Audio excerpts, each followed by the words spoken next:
Well, well, well. If it isn't me being on time today, if it isn't me, Blakely, being on time today, who's on time now? I should have done this before I went live, actually. Hey, everyone.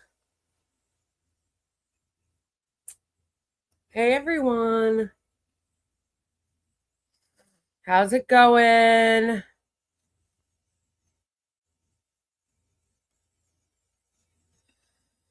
It does not.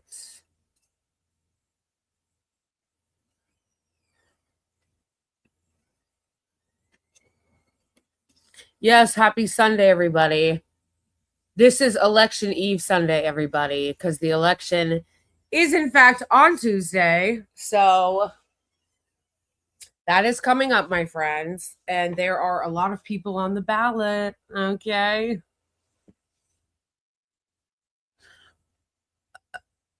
Oh.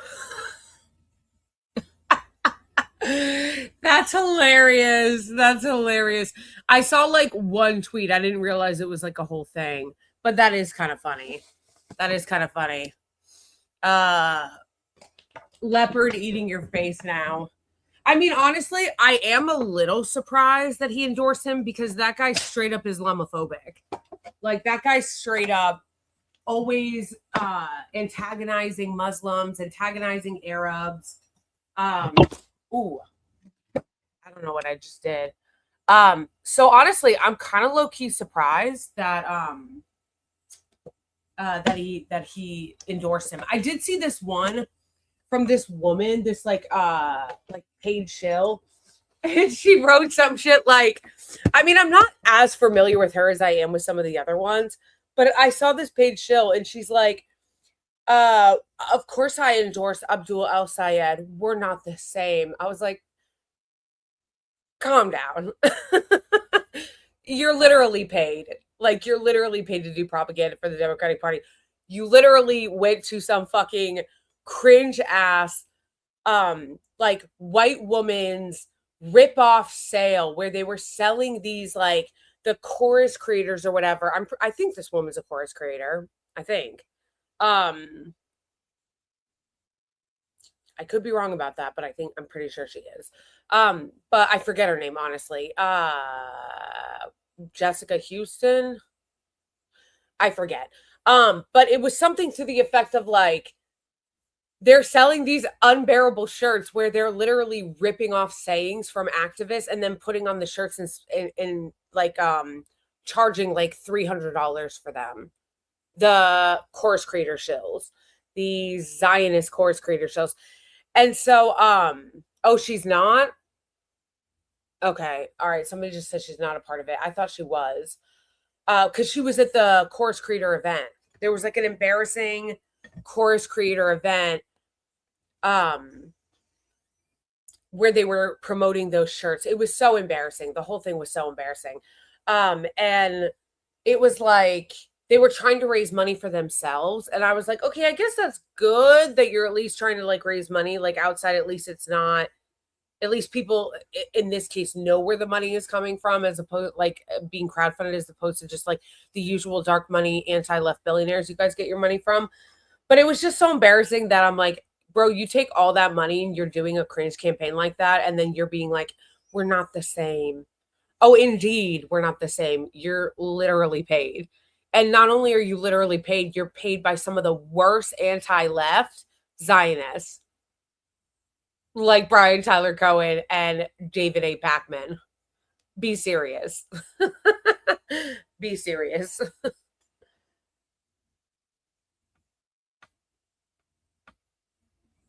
Yeah, so I thought that was pretty funny.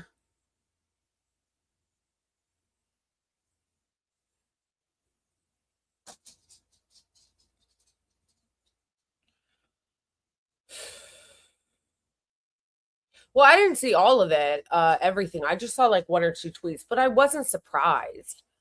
The K Hive is just like what aren't bots, because a lot of them are bots, but what aren't bots are just hate mongers and trolls and just like really catty, don't care about policy, don't care about like, so that's the kind of community, hateful, bigoted towards Muslims, racist towards Arabs. They fucking hate the left. They hate progressives, and they're all very queer and bi and transphobic. So you cultivate that kind of hateful community. Don't be surprised when they eat you alive. Yeah, it's like a cult. And then they're eating him alive for, I guess, stepping out of the cult a little bit, just by endorsing Abdul al-Sayed, which you absolutely should. Why the fuck, if you are somebody who cares about anything, would you endorse Haley Stevens? Get the fuck out of here. Even if you're a blue MAGA lib, it doesn't even make any fucking sense. The only reason you would endorse her is if you're getting fucking paid to, or you're a Zionist or a Republican. So,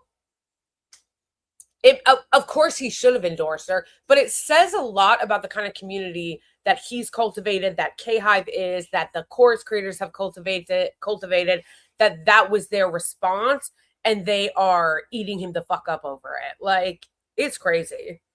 It's crazy. Blue MAGA on blue MAGA violence. No, totally. Haley is the better choice. Do we have a bot in here, or is that really somebody who's so like disconnected from reality that they actually think Haley Stevens would be a better choice? Oh, thank you for the watermelon. That was very nice of you, Joseph. Thank you. So we have a lot going on today, okay? Lots going on today. Lots happening. The primary is yes on Tuesday. No, you guys, Abdul al-Sayed has to win. Oh, we probably won't get to it, but we might. If we have enough time. James Carville crying over Hassan Piker again, saying that he's gonna leave the party. Okay, bye. Okay, bye. That should be the reaction of everybody, okay? If he is in the party, I'm gonna leave the party. Bye. Bye. I'm so sorry. Hassan Piker's actually helped people win this year. He's actually helped people win this year. Who has James Carville helped win?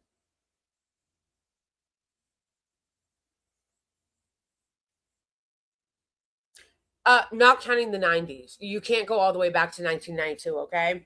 Who has James Carville helped win in the Democratic Party, or primary for that matter, since 94?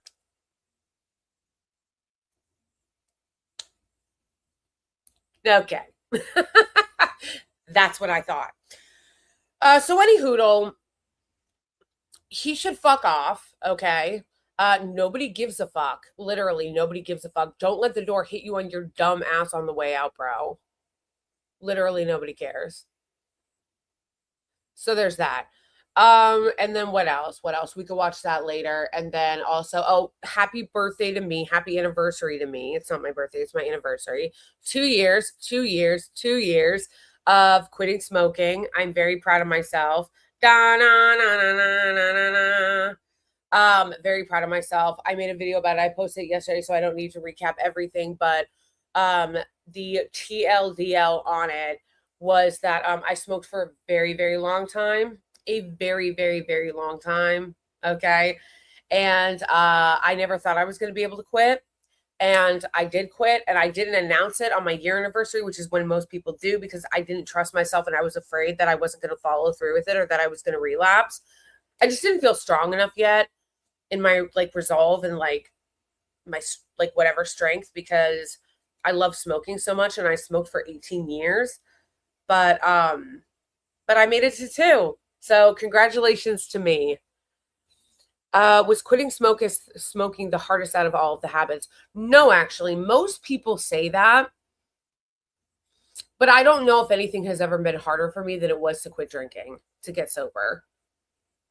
However, that is coming with the caveat of I was on Chantix, which literally was a lifesaver. When I tried to quit smoking before, I couldn't get out of bed. So maybe smoking might have been the hardest, because I did try to quit smoking multiple times with no success.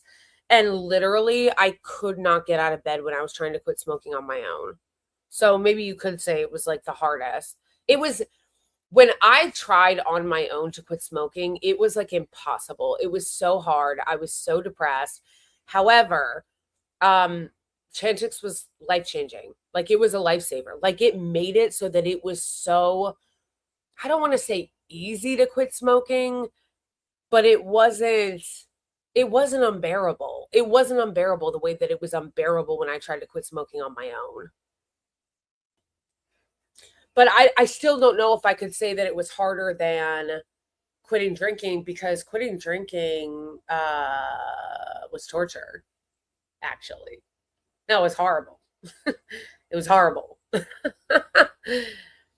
Combined with the fact that I was having chronic panic attacks when I got sober, that actually got worse when I quit drinking. Like, when I quit drinking, the panic attacks increased, not decreased. So we have that too. I figured that I would do some of my makeup while I'm on the stream.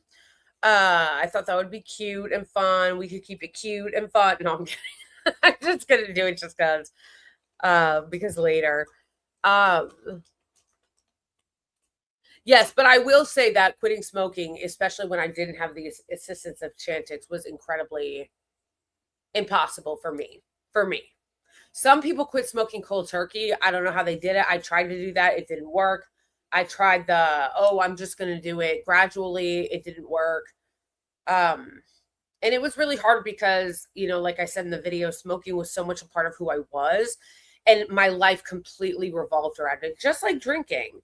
My life completely revolved around drinking when I was going to have my next drink. And same with smoking. No, not smoking. Smoking cigarettes.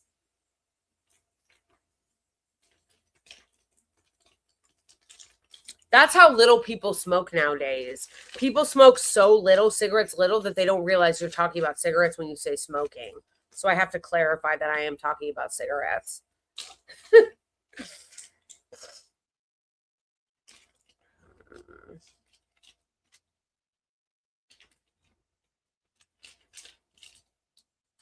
I was looking for my I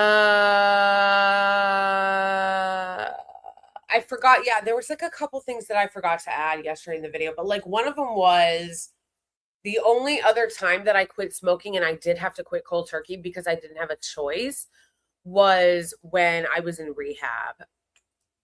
I went to a rehab for 9 months, a Christian rehab for 9 months, and I wasn't able to smoke there.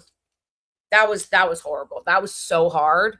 And I smoked twice while I was there, or I guess a couple times. We got like a break where we could go out, and like at the time I was still with my first husband, so I was able to like spend the day with my first husband, but I had to come back at night, so I would smoke all day while I was with him.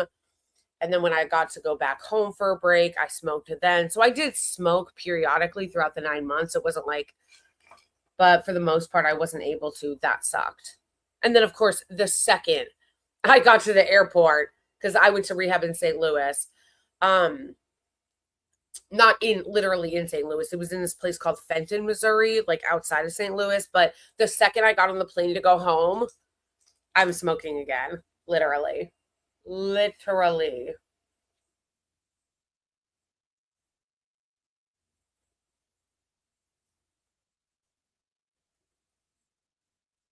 Oh, you know what? I realized that we don't have a moderator in here today, which is why I just saw some yikes flags show up in my chat. Who is this troll?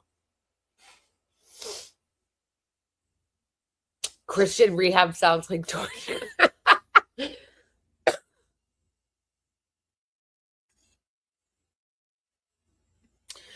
Thank you, Saito. Thank you for the super chat. First super chat of the stream. Thank you so much. I appreciate you. I don't know if you saw my video yesterday, but I was liking my makeup yesterday. I'm going to do a similar look today, which is just like a light, chill vibe summer look. Nothing crazy. But thank you so much for the super chat. Just to let everybody know, do my little spiel that it is your support that makes this possible for me to do these streams. So thank you so much. Sending super chats is a great way to help the stream and a great way to support my work and my channel, which is why I set a super chat goal every single stream, as you can probably see in the YouTube channel, that I set the super chat goals in, and I try to make them. If I do make them, I just do a longer version of the stream when we usually get to a clip that we didn't get to during the stream, which might be the James Carville one today if we don't get to it. I don't know. Or it could be whatever, something else. It might be the settler saying that non-Jewish lives don't matter. We might get to that too. But yes, so if you're able to give a super chat during this stream, it helps a lot to help me meet the goal. The purpose of meeting the goal, obviously, is to help my channel, but also help the channel in the algorithm, get it seen more by more people, signaling to YouTube, things like that. So thank you in advance to everybody who sent super chats. Also, shout out to all of my YouTube members, my patrons, my Ko-Fi members, and my Twitch subscribers. Subscribing on Twitch or becoming a member on YouTube or becoming a monthly patron or a monthly Ko-Fi member also really, really helps my content and supports the channel. So thank you so much to everybody, and shout out to all my members there. Shout out to my mod who is not here today, but we love Boney. So I guess I'll be modding myself today. And just know, if you are in here and you're a troll, I'm not going to read your stupid comments unless there's money attached to it. That's the rule. I don't read stupid troll comments unless there's a super chat attached to it. And even then, if it's too vulgar, I might not even do that. But so just know that I'm not reading your dumb comments. So yeah. So anyway, thank you to everybody that. Please subscribe to all my channels. Hit the like and subscribe. That's also, a great way to help the channel. Watching the videos all the way through, that helps the channel. Yada, yada, yada. I think that's everything. If you want to tip me, you can tip me on using Cash App or Venmo. People will just, tip for the content that they appreciate. Same way that you tip at a restaurant, or whatever. Although there are some places that ask you to tip for shit, and I'm like, be so serious. I literally did all the work. Like, don't ask for tips for people if you're literally doing all the work. Thank you so much, Dawn, for the super chat. Dawn, an OG member. Okay, Dawn is a real one. Dawn's been a member since I started this channel. Thank you so much for the super chat, Dawn. Haley will run through your entire defense and score for Israel. I also love that you use the emojis. Yes, if you are a member on this channel, I love it when you guys use the Melvin and Eggert emojis. Oh, I actually used his Christian name this time. I never use his Christian name. Eggert. I call him Eggett or Eggy. Thank you, Dawn. Look at Shuggin. Why, you great? Look at you sleep. Ow. My little baby. My little baby. Thank you, Dawn. Melvin is in the other room. He likes to hang out with his dad a lot. Little traitor. Little misogynist. Just kidding.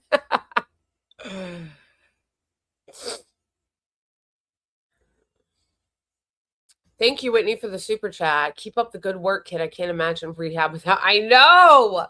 Thank you. Thank you so much. I really appreciate the super chat. And thank you for the kind words. Yes. No, it was difficult. It was difficult. It was like, and it wasn't just for alcoholics. I was also there to be treated for an eating disorder. And I was also being treated there for anxiety. It was like a catch-all. They didn't even call it a rehab because it was Christian. They called it a center for women, because at the time I was still cis. I did not come out as non-binary until a couple of years ago. So this was back in 2013. So it was a center for women with life-controlling issues, which meant anything from drug addiction, alcohol addiction, eating. There was a lot of women with eating disorders there, food addiction, or other types of, EDs. Also, women who were victims of trafficking were there. There were a lot of women who were victims of trafficking there. So yeah, at times it was rough. Definitely at times it was rough. But I will say it put me on the path to where I'm at now. And I'm always going to be grateful for that. I'm always going to be grateful for, don't get me wrong, there were definitely things about it that I'm like, really? Woo! That I'm like, really, bro? That almost fell, and it almost fell my coffee! Bruh. But there were definitely things about it that I'm like, bruh,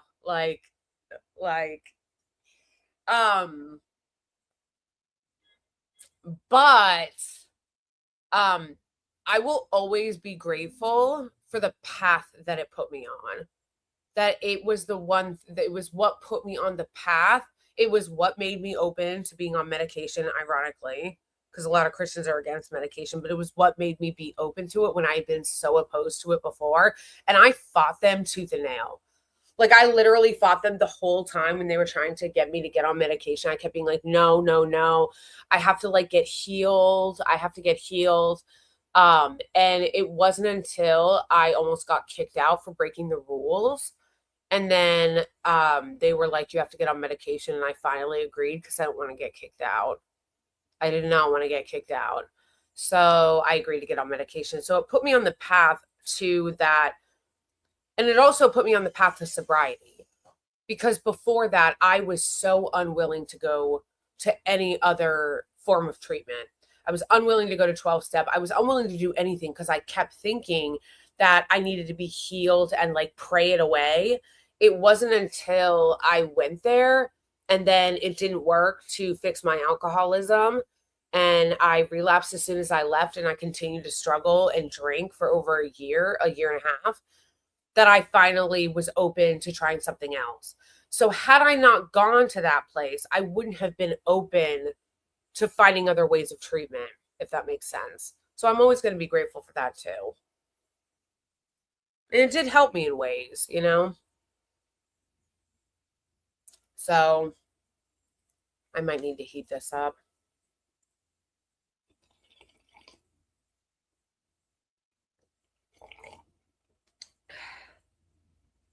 All right, guys, remember to try to keep it cute in the chat. Of course, I want you to express yourselves and everything. Just don't say anything to get yourself or anyone in trouble. Just don't say anything that is going to get you in trouble or kicked out, okay? Let's keep it cute. Okay, so yeah. And obviously, as you guys know from me celebrating my quitting smoking anniversary yesterday, that I didn't quit smoking for 13 years after that. Because I didn't, or 12 years. Because obviously when I went to this Christian rehab, that was 2013. I got sober in 2014, in the summer of 2014. So a year and a half later, because I went in January. And then I didn't quit smoking for another 10 years after that.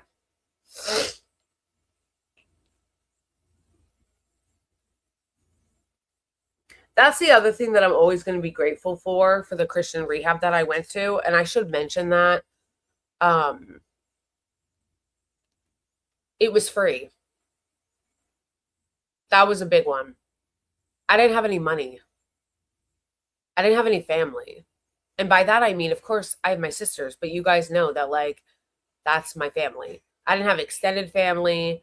I am estranged from my mom, and I have not talked to her in 21 years. At the time that I went to this Christian rehab, I was still no contact with my dad. I hadn't reconciled with my father yet, and I had been no contact with him at the time for 6 years.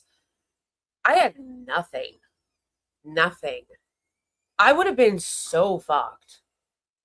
But this Christian rehab accepted me into their program for free. And it was a nice program. It was not a shit program where, you know, like some of the Salvation Army ones or some of the state Medicaid programs that are like fucking janky as hell and really yikes. I mean, this was a nice program. We ate good food. It was a beautiful house. So I'll always be grateful for that too, because I had nowhere else to go. I didn't have the option. A lot of people, including my ex-husband, when he would always decide he was going to get sober for 5 minutes, he had his parents. And no shade to people who have their parents and have help, that's great. But like even, you know, other men that I've known that, or people that I've known in general that get sober, they oftentimes do have their parents to help them get back on their feet, to move in with their parents, to go to rehab, to pay for it. They're on their parents' insurance if they're young. I didn't have any of that. I had literally nothing.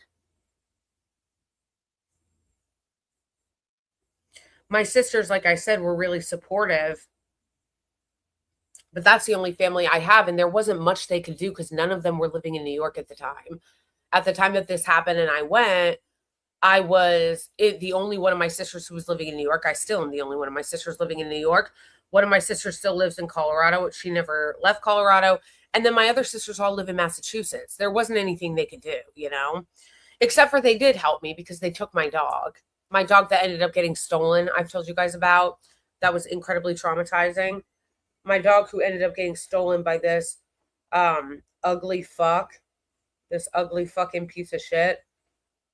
Probably one of the ugliest women I've ever seen in my life. My dog who got stolen by her, at the time, this was obviously before she got stolen, so my sisters took care of my dog while I was there.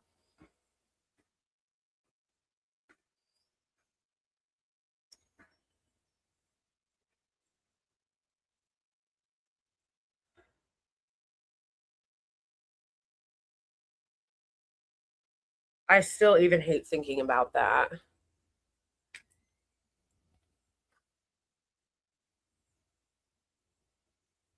Anyway, we're about to get into the news. I'm going to heat up my coffee. I just wanted to kind of share that with you guys and tell people that if you are struggling with addiction, you're not alone. You're not alone and you can do it. You can do it.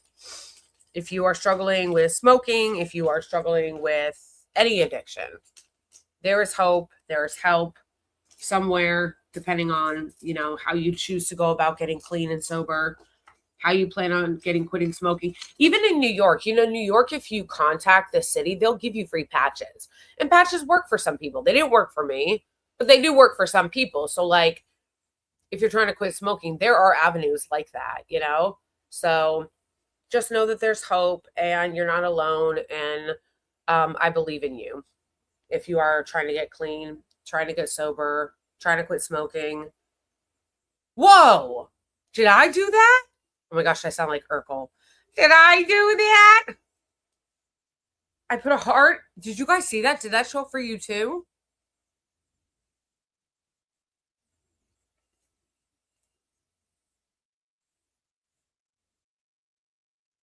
That's crazy.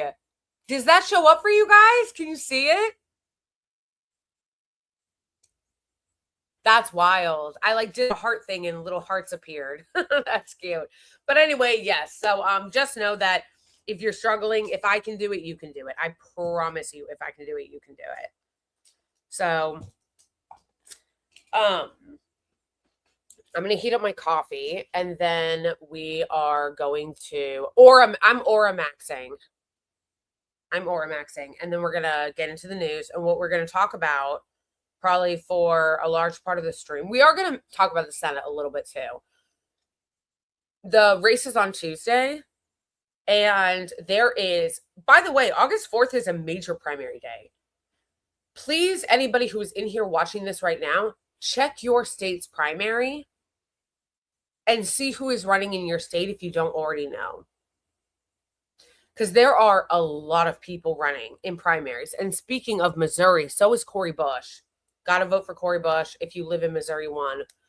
Tell your fam. that if they live in Missouri, won to vote for Cori Bush. There are also a lot of other people on the ballot. There are people still also on the ballot in Michigan, obviously aside from Abdul El Sayed, that are on the ballot in Michigan that need to be voted for. APAC tracker put out like a list of like other people that are going to be running, and on the 4th, that have elections on the 4th that are really important elections. I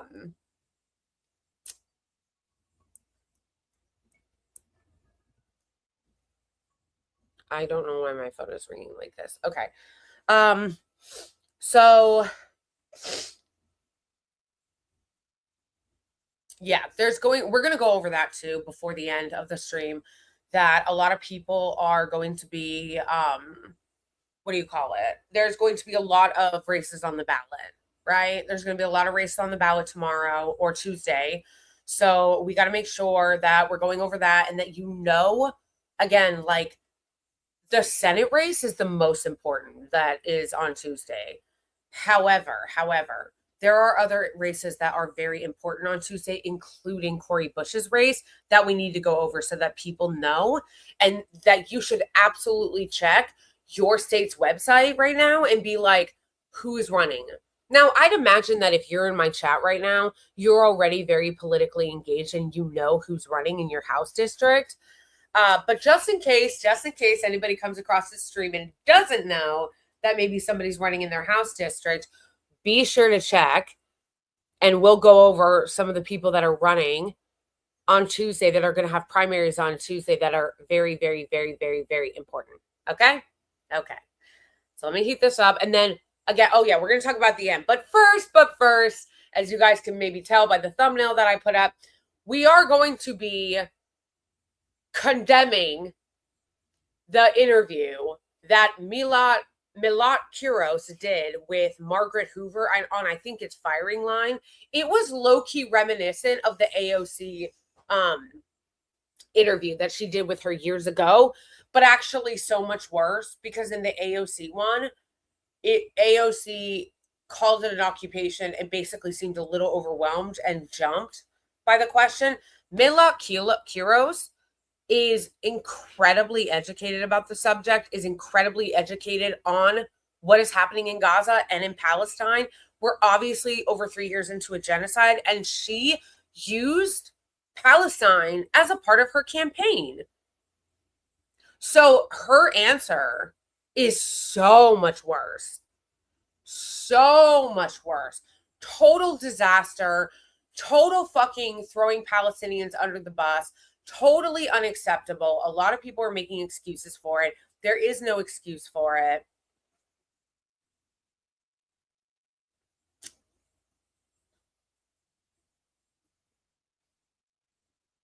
There absolutely is no excuse for it. Like, just total disaster. Like, the whole thing. At one point, we're going to read her apology too. At one point, her apology is like, oh, I had a bad line. Girl, it wasn't just a bad line. The entire answer was garbage.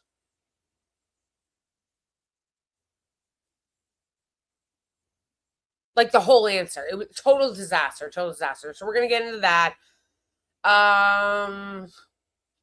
But first, let me heat up my coffee.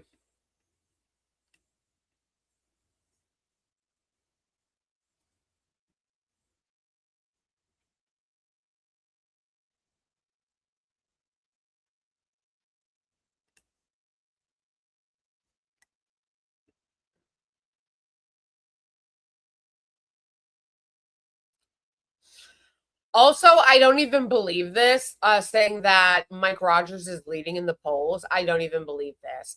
I think that they're saying that because they want to scare people into voting for Haley Stevens, because that's Democrats' favorite trick.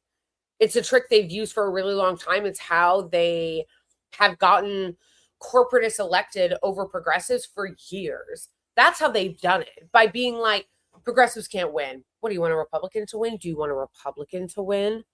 And they scare the shit out of progressives and libs and go, okay, we got to vote for them because the progressive can't win. I mean, that was basically the entire strategy of the Biden campaign. Bernie can't win. Bernie can't beat Trump. Only Biden can beat Trump. I think the difference is now is that thankfully, a lot of people are like, yeah, we did that and you guys failed. And Trump got elected again. So I actually think that some of the libs have actually woken up to that. Some of the libs have even been like, yeah, we listened to you and we listened to you and we listened to you and you got Trump elected a second time, so we're not listening to you anymore. Which good for them. Good for them. So I think that they've gotten away with that for so long. They're trying Old Faithful again. You know what I mean?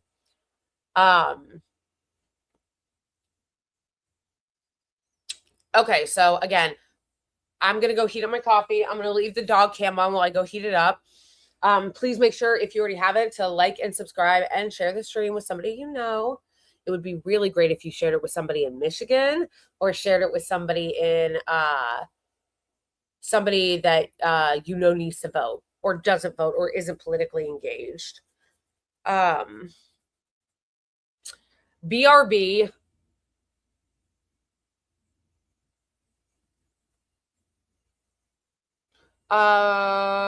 Yes, and again, a reminder that if you're putting annoying shit in the chat, I'm not reading your stupid comment unless it has money attached to it, okay? BRB.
See, because my husband left, now Melvin will come back in. Now Melvin will come. Come here, Baka! Baka! How, Hammy?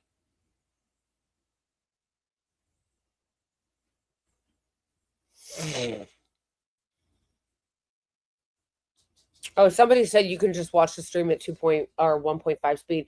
Yeah, that's what I do. I watch everything at 1.5 speed, sometimes 2 times speed if they talk really slow, like Norm Finkelstein. No shade, but like he talks really, really slow. So I'll watch his at like 2 times speed. Otherwise, I usually watch everything at 1.5 speed. Like everything.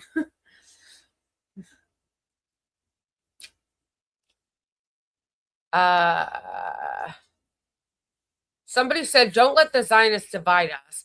I don't know what that's in reference to because like I just walked back in. But let me say, I hope that's not in reference to not criticizing Melat Kiros. I feel like I'm saying her name wrong. And I keep almost saying Kilos. It's not Kilos, it's Kiros. I don't want to hear that. Like, as far as people saying, like, oh, that's dividing the movement by criticizing her. Absolutely. I don't even know if that's what that person meant. Like I said, I just walked back in. But in case, let me preemptively get in front of that and say, absolutely not. Absolutely not. People need to be held accountable, and people need to, guys, just tell me who the really bad faith trolls are, or like who you think are bots, and I'll kick them out. I don't have a mod today.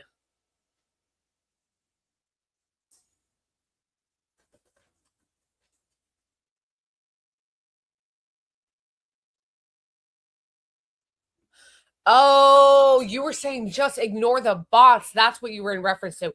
Yeah, for the most part, guys, just ignore them.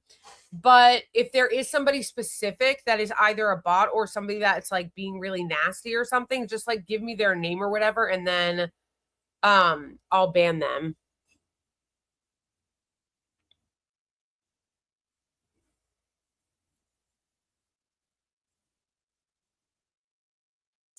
Oh yeah, also you guys can individually block them too, by the way. Thanks for shouting that out, Peter Jackson. Yeah, you can individually block them. Anyway, but in regards, I'm going to say it anyway in case anybody does. Regarding if anybody is like, oh, you shouldn't criticize Melat Kiros because it's hurting the movement or whatever, because people have said that even about Zohra Mamdani. The answer that I have to that is absolutely not. No, no, no, no, no. They need to be criticized when they do something wrong, and especially when you're doing some shit like throwing Palestinians under the bus like that, that absolutely needs to be condemned. There can't be any room for that. Like none. There can be no quarter. There can be no room for that. You do not get to get votes and support on the basis that you are a anti-corruption, pro-Palestine liberation candidate, and then win and immediately start talking like a Zionist. No. Yes. John being like, can you get to the fucking point, bro? Yes, I'm sorry. I'm getting to the point now. All right, let's go. This is the clip. This is the disaster clip in question.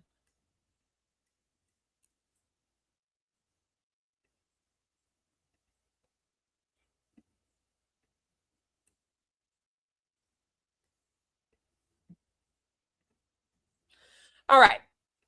So I'm going to play the whole thing first, uninterrupted, without my commentary, okay? I'm going to play it first. It's only about 2 minutes, 2 minutes and 30 seconds. I'm going to play the whole thing first with no commentary, and I'm going to let it play, and then I want you guys to tell me what is wrong with it. Just like shout in chat.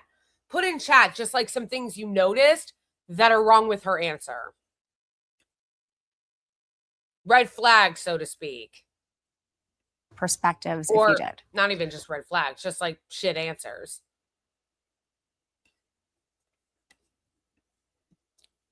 Ever been to Israel or anywhere in the region? Would it change your mind or open your perspectives if you did? I'm sure it would, right?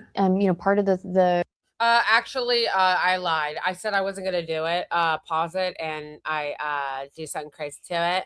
Would you take it and do something crazy to it? I know I said that I wasn't going to pause it. Sorry. What gives? What did you guys do? Take it and do something crazy to it? But I just want to say, you don't have to visit the region to know that what is happening is fucking vile and is a genocide. There is a photo going around today on Instagram and Twitter and every social media of a baby straight out the womb, dead. A dead baby in rubble with the umbilical cord still attached to it. I don't need to go there to know that's fucking evil. Thanks. Okay, I'll shut up for the rest of it and then we'll get back to it. Thank you for the flower. Work that we've been doing here as well as having conversations with, the Jewish community, specifically the Zionist Jewish community, to, better understand different perspectives, different positions, different experiences. Again, my values have always been rooted in protecting dignity and safety for every single person, especially as it relates to these inalienable things about our religion or ethnicity or culture.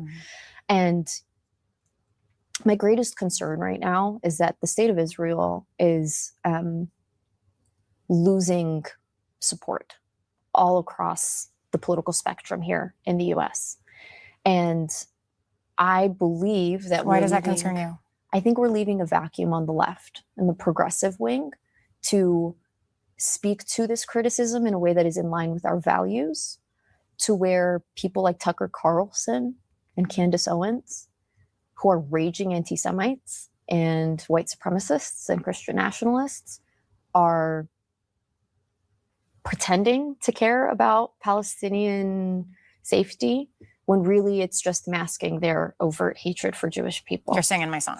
And if we are not presenting our vision of what we believe in with our democratic values that extends not just to the Palestinian people, but to the Israeli people and to the Jewish people, you know, that land has a distinctly Jewish character, a distinctly Christian character, a distinctly Muslim character. Yeah.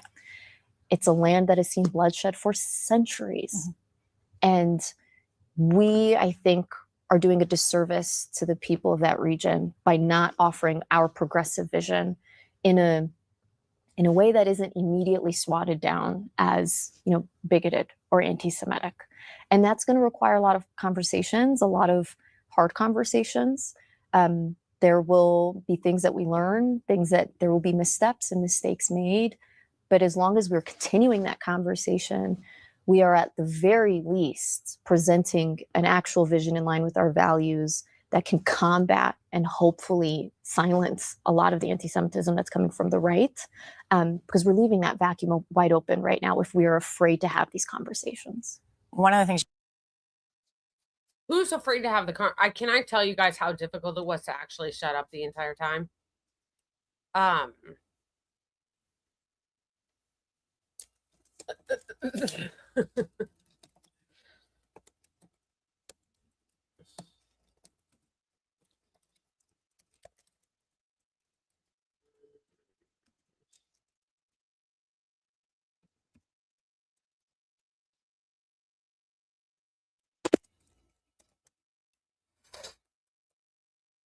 Wait.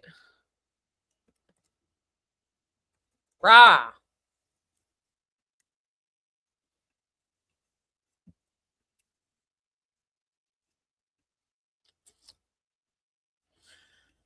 No, that took a lot. That took a lot. That took a lot for me to actually be quiet the entire time because there were so many times that I wanted. ever been to Israel or anywhere in the region? There were so many times that I wanted to pause it. Okay, so I'm going to look at chat really quick. And you guys tell me. No, yeah, this entire answer was way worse than anything Rokana said. Way worse than anything Rokana said. Honestly, this answer was so fucking disgusting and so disastrous that it made me think she should lose. Like, it made me really think like she should lose because it's giving you're fucking fake. It's giving you know exactly what the fuck you're doing. No, and like I said, I'm going to be way fucking harder on her than I was on AOC when she did it, or even Rokana, because she knows better. She knows better. And she ran her campaign explicitly talking about this. And there needs to be consequences for people who do this. First of all, I don't want to see anybody making excuses for her. I really don't. I'm not in the fucking mood. I don't want to see people making excuses for her.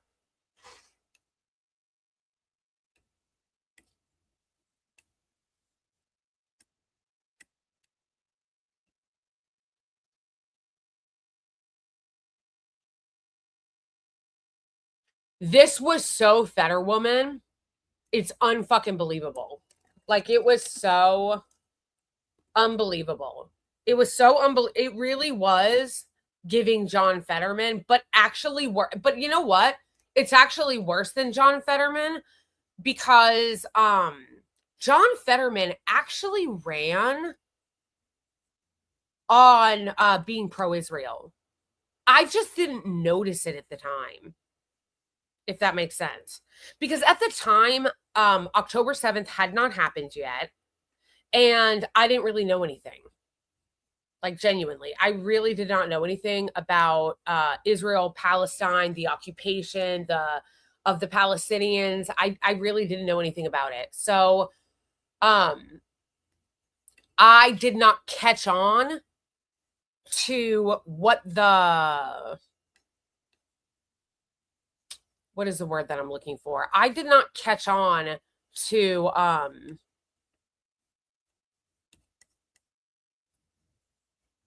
I don't know why I'm going down. Yeah, this is totally fucking insane that Europe is doing this. Absolutely, totally fucking insane.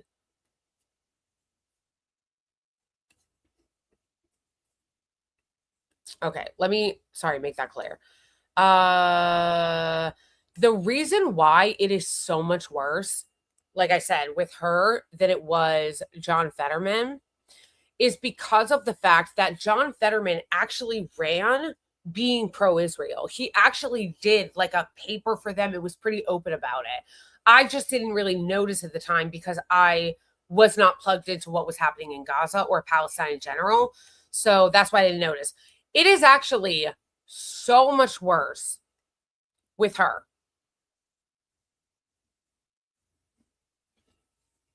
Because she knows better. She knows better, and she explicitly ran her campaign on being pro-Palestine. She specifically ran her campaign on being pro-Palestine. So it's actually fucking out of control and totally disastrous and not fucking okay. And there needs to be widespread condemnation of it, not excuses. Nobody needs a bunch of excuses, okay? I'm not interested in excuses. I'm not interested in people making excuses for her. No, there needs to be, let's go back to it. We're going to watch it again and go through it part by part. There needs to be widespread condemnation of this. And again, the left needs to be militant when it comes to this. I am so tired of this shit. The left needs to be very, very, very militant against this. And if that means she fucking loses, then that's what it needs to mean. People cannot accept this. Now, I'm not saying already that she has to lose, that whatever. Yet. But she needs to come out and literally apologize for this. She needs to be on an apology tour, and she needs to be condemning everything that she said and saying what the actual fucking truth is. Basically, I want to see her repair this and repent. And if she's not going to, then she should fucking lose. There can't be any quarter for this. You do not get to run your fucking campaign, grassroots, all of these people showing up for you, knocking doors for you. It was in no small part because of Palestine that she fucking won. And then turn around and immediately throw Palestinians under the bus.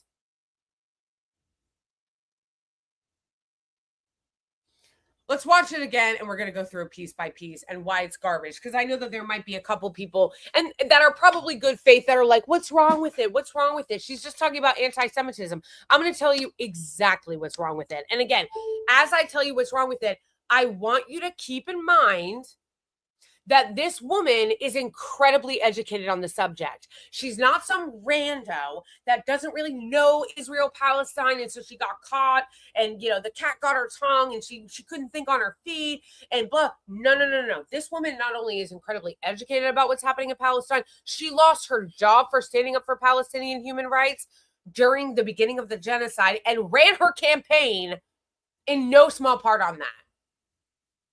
I'm not going to say like she ran her entire campaign on it, because obviously if you're a progressive or you're on the left, you're also running your campaign on being anti-corruption, getting money out of politics, Medicare for all. Those are like progressive planks.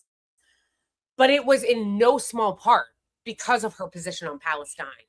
So let's not get it twisted. All right, so let's start it again and go through it. Why it's not fucking okay. Yeah, I hope somebody clips this and sends it to her. Please do. Please do. Tell her to come on my podcast. She would never. She wouldn't. She wouldn't come on. She wouldn't come on stream, come on podcast, come on TikTok live. She wouldn't, because a lot of the times, and let's keep it real, progressives are cowards and they never want to go in unfriendly media. Like, don't get me wrong, I love the Majority Report. I'm a huge Majority Report fan. I've watched them for years. I love Emma. I love Sam. I love Matt. Like, I think it's a great show. But let's keep it a buck. That interview with the AOC, she didn't ask her a single question, a single even slightly adversarial question.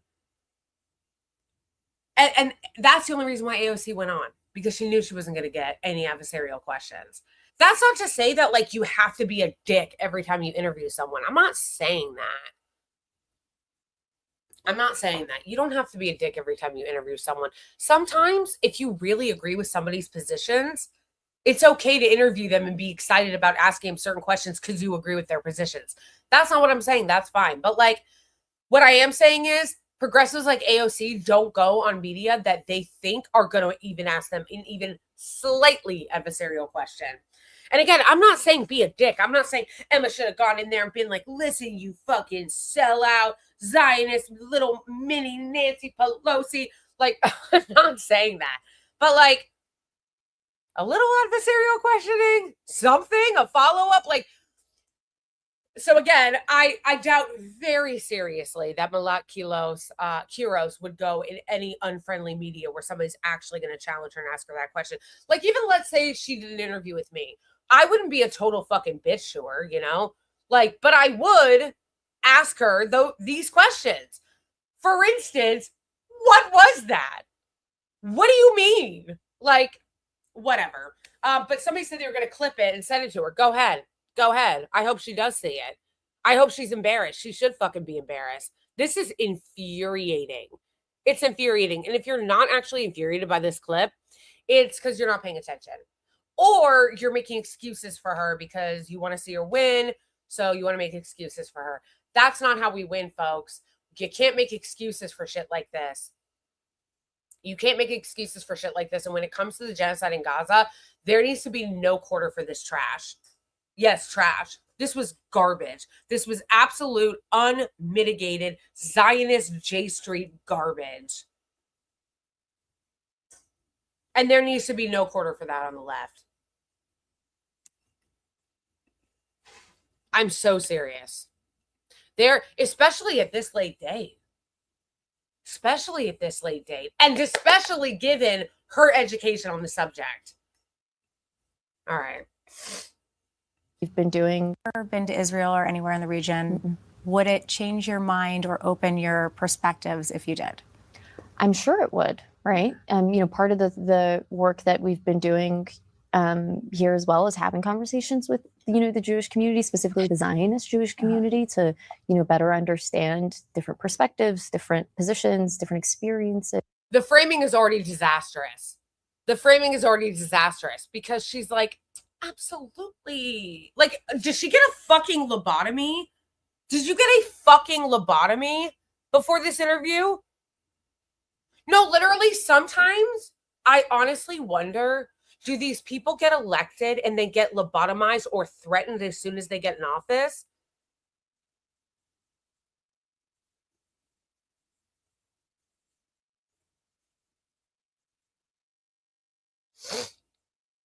Is that what happens? See, but I know that actually doesn't happen because there are some people in Congress who stand on fucking business when it comes to Palestine. People like Ilhan Omar, people like Rashida Tlaib, who obviously is Palestinian. So it's not like it's impossible. But man, if I didn't know any better, I would actually think that these people go into Congress and they open up like a threat to them, like a threat notebook. And we're like, these are all the things that we have on you. Change. Because what is this 180? What is this 180? This is garbage. Oh, yeah, I'm sure if I did go, it probably would open my mind up to different perspectives. The perspective of what? You want the perspective of Zionists? We know their perspective. Like, isn't this interview giving 2020 or 2018? Isn't it giving 2018 or 2020? Like, the way that the whole thing is framed is like pre-October 7th. Is like pre-genocide. She's giving these answers as if the genocide hasn't been happening for 3 years. As if polling hasn't come out saying that the vast majority of Israeli Jews want to expel Palestinians from the land. We know the perspective. They tell us their perspective. What do you mean? What do you mean? What do you mean? I want to get their perspective. We know their perspective. Their perspective is the Palestinians are never going to have a state. They're subhuman scum. We want to expel all of them off the land. There will never be a two-state solution. One Jewish life is the equivalent of 10 million non-Jewish lives, according to settlers. They're setting fucking fire to the entire occupied West Bank. And they want to build settlements on the rubble of Gaza. What do you mean? I want to get their perspective. We know their perspective. Why are you talking like you don't fucking know this? You do know this. I'm so fucking enraged by this answer. I actually feel like people are not fucking mad about it enough. Like, it was so, watching it last night, I was literally fucking fuming watching it. I was like, is this the same person that just won a fucking primary? And again, we're going to get to her fucking apology, but it's a bullshit apology too, because she says that line as if it's one line. It's not one line. It's the whole fucking answer. It's the whole 2.5-minute clip. It's not just one line. I wouldn't be being so hard on her if it was just one line. I'm being hard on her because I think it's really telling. It's a 2.5-minute clip of garbage. It's a 2.5-minute clip of J Street talking points. It honestly feels like somebody from J Street came and gave her a piece of paper and was like, here are your talking points, answer this way. We're going to give you a stern talking to from J Street, and then you're going to answer this list of talking points. You're going to recite them. Thank you so much for the generous super chat, Zora. I really appreciate it. Haley, stop blaming your I saw Red fixing to slap that goofy ass accent manufactured at Z. Michaela skewed the dramatic tricks right out. I know. But Blakely read for filth of insert. Ogre face is yours. Thank you. Thank you, thank you, thank you. Slaps into alignment like a spiritual chiropractor. First of all, thank you so much, Zora, for the very generous super chat. I appreciate you so much. Second, thank you for that comment because that was funny. Spiritual chiropractor. I've never heard that before. I want to use that now. Spiritual chiropractor. I know, she's so fake. She's so fake. And then she can't answer, of course, for the fact that she's got fucking $50+ million in APAC spending. So she, of course, smears him and says he's anti-Semitic because, of course, that's what they always say. We'll get back to her. We'll get back to her. Hey, a GOAT trophy. Thank you for the GOAT trophy. We like the GOAT trophy around here, fam. Folks, we like the GOAT trophy around here. True. That's my favorite one so far.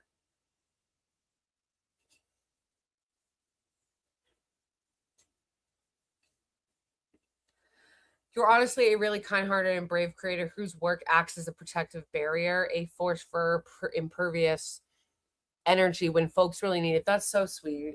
Thank you so much, Zora. That's really sweet. That's really kind. That means a lot to me. Thank you for the Jules Unk alert. Wait, what happened? Talking. We should get Melvin and Aggie the GOAT trophy. Yes. No, I want Melvin and Aggie trophies. Yes.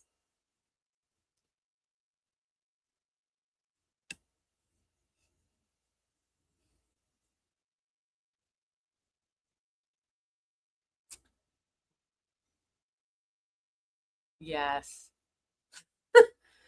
YouTube told me to redeem something, so I did. I don't know what it means.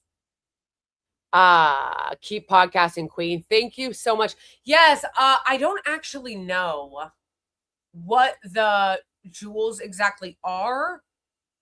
I don't know. They're not super chats. They're separate than super chats, but I guess people can like redeem or buy jewels. I don't know. I don't know. But they're cute. Some of them are cute. I really like the GOAT one. That one is my favorite so far. It'd be cool if we could do custom ones. That would be cool. Like my custom Eggy and Melvin emojis. Those are so cute. Ow, okay. Okay, so back to this insanity. They're like hype points, I think. Oh, okay, but I don't even know what hype point means. Like, I don't even know what that means. Anyway, back to this.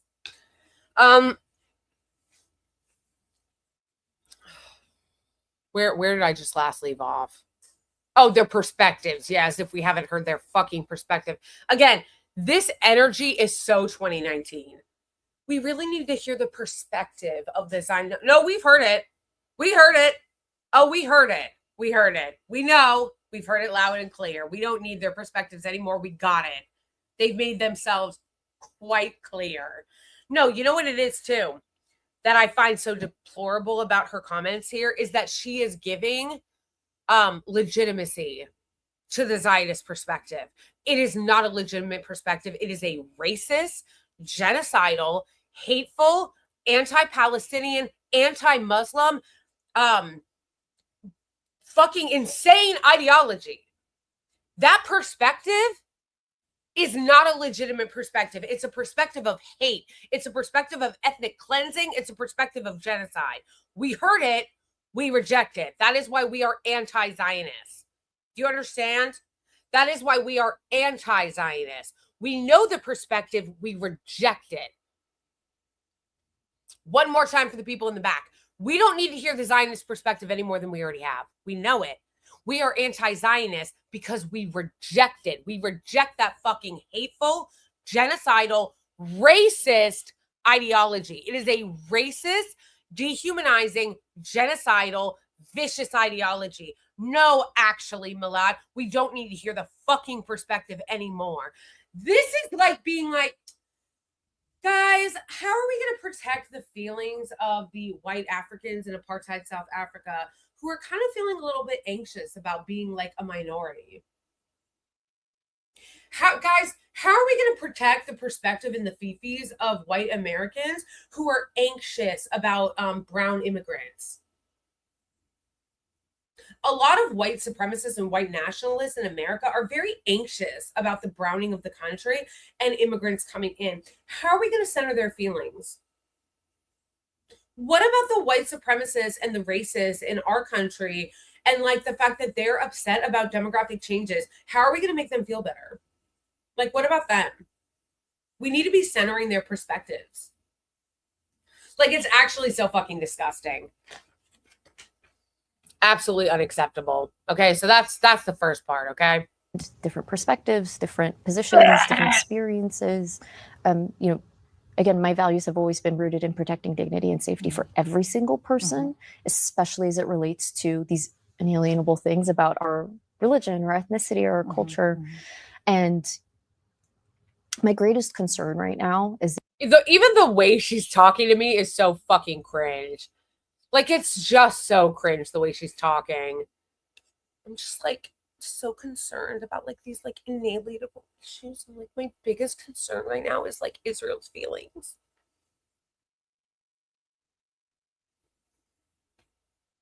Bro. I actually like I fucking can't, bro. that the state of Israel is losing support. That's your biggest concern? The political spectrum here in the US. And I believe that Why does that concern you? I think I we're like leaving how a vacuum even Margaret on the left, Hoover is in like, progressive way. Why are you concerned by that? Margaret Hoover, who also is a raging Zionist. Margaret Hoover is a Christian Zionist. Why does that concern you? Yeah, I would like to know, why does it concern you that they're losing support? The fact that the regime that is committing genocide right now, that is doing a Holocaust in Gaza, that is killing Palestinians every single day, over 2,000 Palestinians have been killed since the fucking ceasefire, that many are openly talking about now building settlements on Palestinian graves in Gaza, that they're doing pogroms all over the occupied West Bank and taking more and more of their territory. The fact that they're losing support is good, actually. Is good, actually. What do you mean you're concerned that they're losing support? My biggest concern right now is that the apartheid South African state is losing support. Yeah. My biggest concern right now is that the South African apartheid regime is losing support.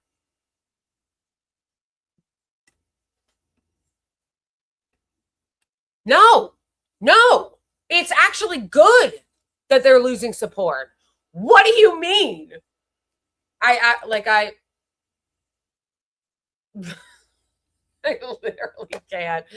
I just can't. It's actually good that they're losing support, actually.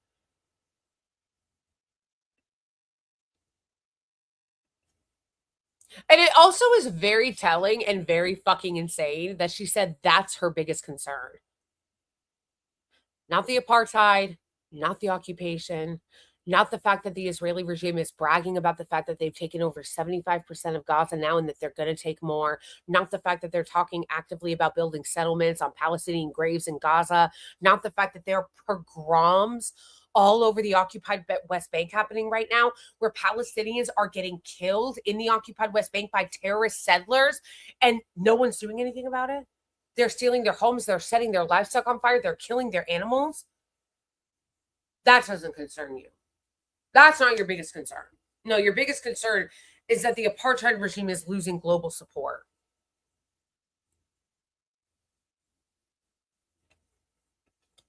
This is fucking insane. On the left and the progressive wing, leaving a vacuum. What about us on on the left on the progressive wing? I think we're leaving a vacuum on the left and the progressive wing to speak to this criticism in a way that is in line with our values. What criticism? What is the criticism exactly? What is the criticism that she's talking about? I don't really want to watch the whole interview because I want to keep my blood pressure at a reasonable rate. But what is she talking about? When she says, we have left a vacuum on the progressive left when it comes to this criticism.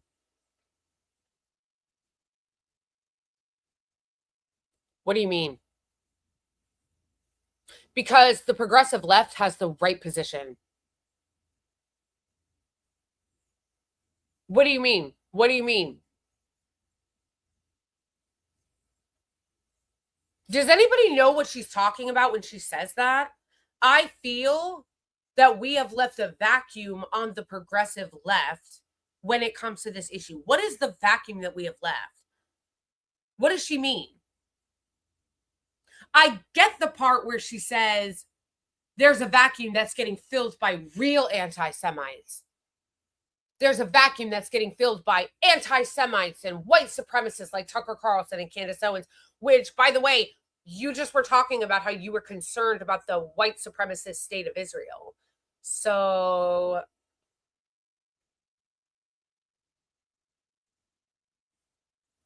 why are you saying you're concerned about a vacuum getting filled by white supremacists like Candace Owens and Tucker Carlson when you were just saying that you were concerned about the white supremacist, the Jewish supremacist state of Israel not being liked around the world, that it's losing support?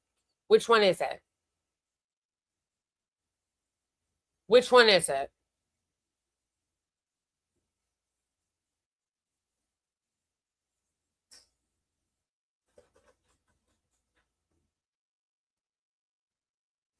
So I want to know what vacuum she's talking about when it comes to this criticism, because the progressive left has the right position. The position is end the occupation, end the apartheid, defund Israel, put an arms embargo on Israel, Palestinian right to self-determination and the right to return. Those are the progressive left positions. What's the problem, Donna? What's the problem, Donna? What vacuum are you talking about that we're leaving?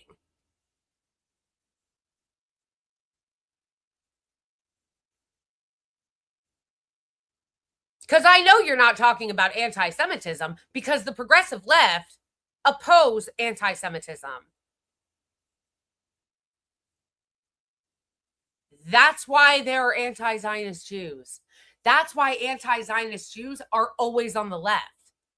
Because the progressive left, the anti-Zionist left, opposes all forms of hate and racism and bigotry, and that includes the progressive left opposes anti-Semitism. Obviously. So what do you mean? What vacuum are you talking about? To where people like Tucker Carlson and Candace Owens, who are raging anti-Semites and white supremacists and Christian nationalists, are pretending to care about Palestinian safety when really it's just masking their overt hatred for Jewish people. You're singing my song.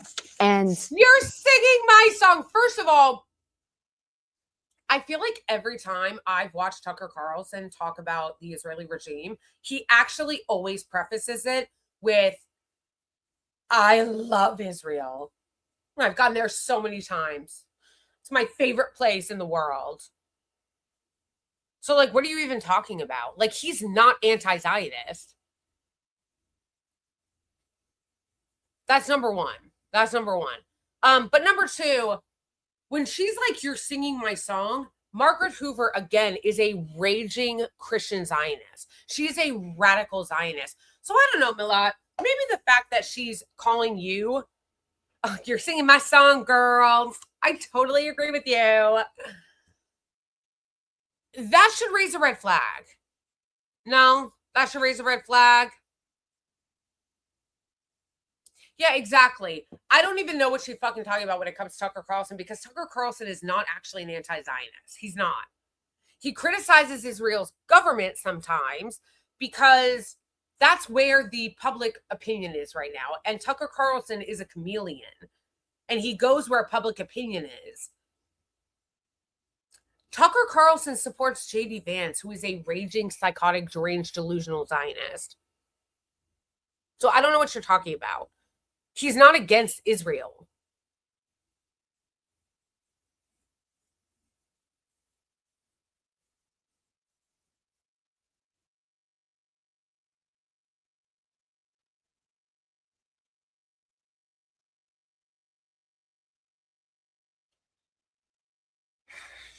if we are not presenting our vision We of do. what we believe in with our democratic values, We that do. extends not just to the Palestinian people, but to the Israeli people and to the Jewish people, you know, that land has a distinctly Jewish character. The fuck are we even talking about right now? Again, when Margaret Hoover's like, she's singing my song. You're singing my song. It's like, yeah, you probably shouldn't take that as a compliment, Kiros. You probably shouldn't take that as a compliment. But also, again, look at how she did that. The land has...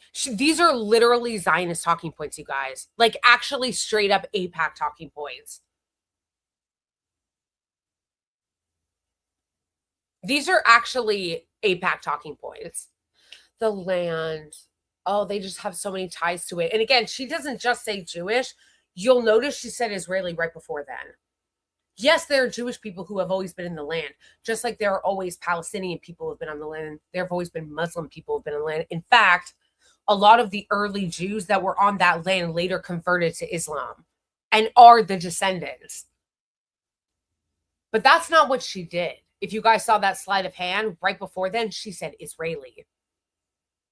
Israeli, meaning the state of Israel that was created in 1948.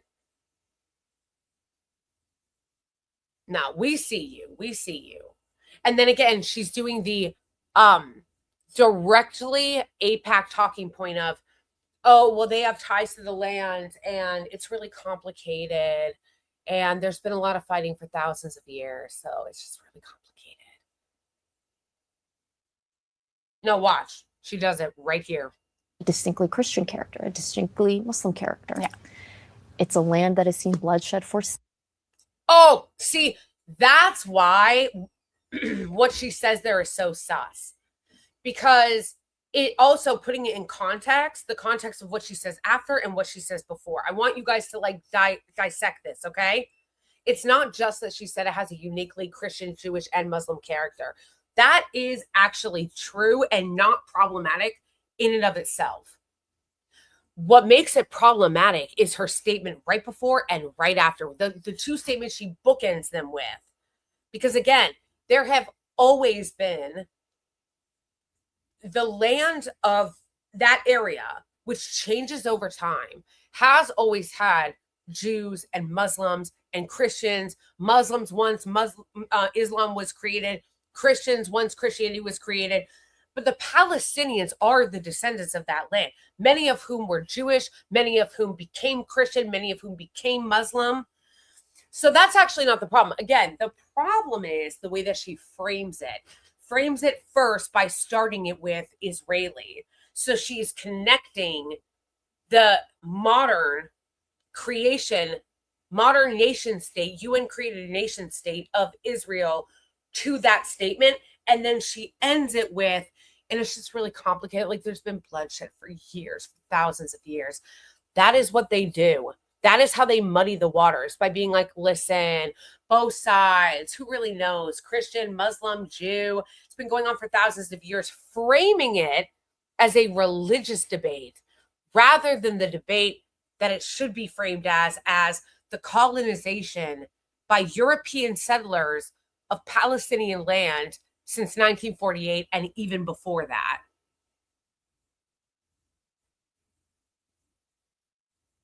You see what I mean? You see what I mean when I say it's not just a line? She calls it a line in her apology, which I'm going to show you guys. She calls it a line. She goes, oh, there's a line that I misspoke, but it wasn't just a line. As you can see, as we're going through this clip, it is her entire framing. It is the entire answer. It is the entire clip. It is the way she frames everything in this clip. It is so disgusting that she frames it that way, because that is Zionist framing. That is Zionist framing. To say there, it is very, we've got to think about, how it's making everybody feel as far as like Israelis. And then she says the thing about it having this unique religious character. And then she says the thing about how there's been bloodshed for thousands of years, which again is such a disgusting thing to say and to bookend with that, because what you need to understand about that framing, if you already don't, is that that frames it and muddies the water about what is actually happening there. That frames it the way a lot of Christian Zionists frame it. Oh, there's just been bloodshed there for thousands of years. It's a religious conflict, bloodshed there for thousands of years. The Muslims hate the Christians and the Christians hate the Jews and the Jews hate the Christians and Muslims. And it's just a really ugly religious debate that's been happening for thousands of years. And it's really complicated.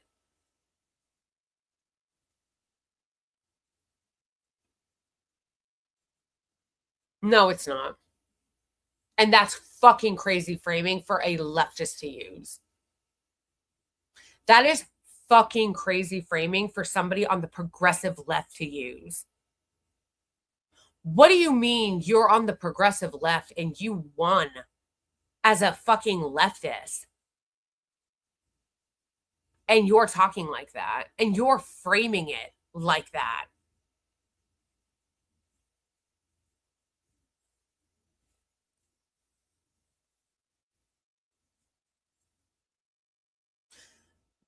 There's not a big enough side eye. There's not a big enough side eye. I don't have enough eyes for how much side eye she deserves. Because what do you mean? What do you mean you ran as a progressive leftist who understands the struggle, who ran on the fact that you got fired from your job for speaking out for Palestine, and then you turn around and do the it's complicated, both sides bloodshed for thousands of years routine? What? Were you coached by Jeremy Benamy or whatever the fuck the owner's name of J Street is before this? What is this garbage? No, here's what I'm trying to say to you guys. There is no fucking excuse for this. Do you hear me? There is no fucking excuse to be talking like this. This is how I would hear Christians talk who literally knew nothing about it in like 2020. This is how my dad talked as like a Christian Zionist who also really didn't know anything about it. And I had to explain to him why that talking point was problematic.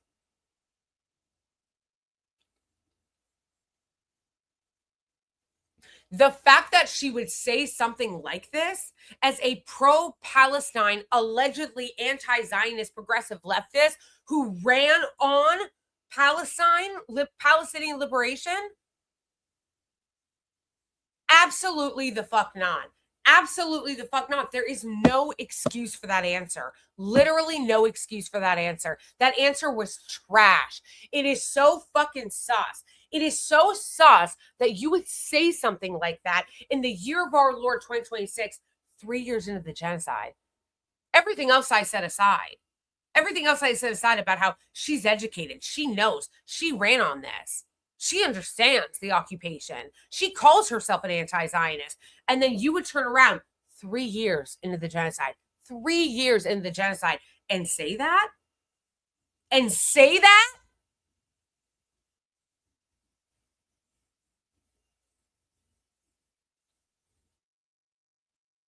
Three years into the genocide, and you would say that.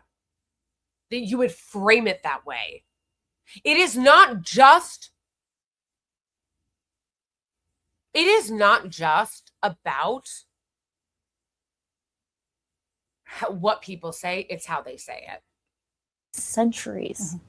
And we, I think, are doing a disservice to the people of that region by not offering our progressive vision in a way that isn't immediately swatted down as, bigoted or anti-Semitic.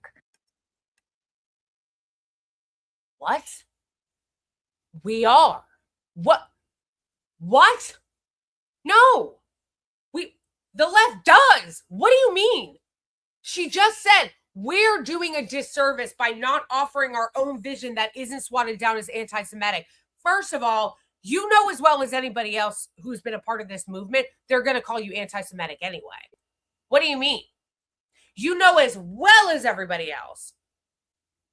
You know as well as anyone that they're going to call you anti-Semitic no matter what.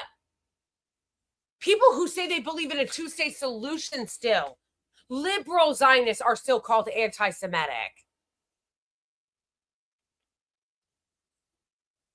In a way that's not swatted. No, actually.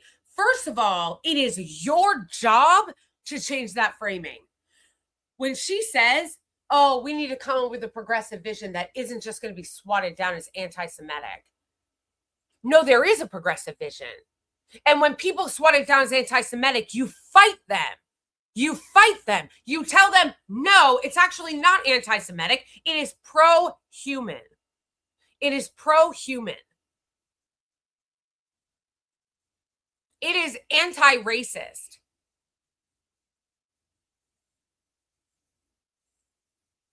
It is not your job, actually, or anyone's job on the progressive left to come up with a vision that speaks to the issue without getting immediately swatted down as anti-Semitic. That's actually not your job. Your job, as well as everybody else's job, is to change the framing of the debate. Your job is not to center Zionist feelings. Your job is to center the struggle and the annihilation that is happening to the Palestinians. And to say, this is our vision. And if people say that it's anti-Semitic, you argue why it's not.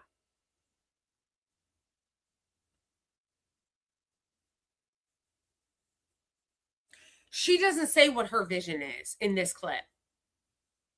But I know what the vision is because we've all been talking about it and it's well established.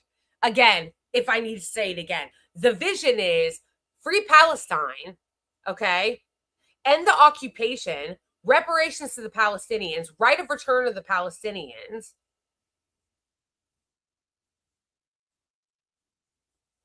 end the apartheid, sanctions on the Israeli regime, complete arms embargo.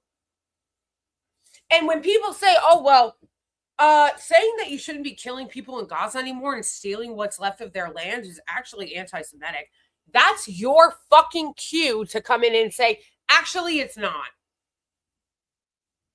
Actually, it's not. Here's why. And lay out the fucking human rights abuses and what it actually, you know what this is literally akin to? It's literally akin to saying, The progressive left really needs to come up with a vision for civil rights for Black people that isn't automatically swatted down as anti-white. This entire framing centers Zionist feelings. This entire framing centers Israeli Zionist feelings. We got to come up with the progressive left for a vision that doesn't upset white people. Like, I'm pro-human and everything and like pro-civil rights, but we need to come up with a vision of like immigration that doesn't upset white supremacists, you know, that doesn't like get immediately swatted down as like anti-white racism, you know. That's literally the energy she's bringing here. We need to come up with a way to like speak to these issues that isn't swatted down as anti-Semitic. It's not. It's not. So again, that's your job. That is your job to present the vision. That is your job to fight for the policies. That is your job to present the vision of the progressive left, to say, we believe in human rights. We believe in human dignity for all people, which necessitates the end to the occupation of the Palestinian people, the end to the genocide, an arms embargo on the Israeli regime, an end to all funding, getting them the fuck out of the occupied West Bank and Gaza. Like, that is the vision, and it's your job to present it, not to use their framing. It is your job to present that vision, not to use their framing. And if you can't, you should probably move the fuck out of the way.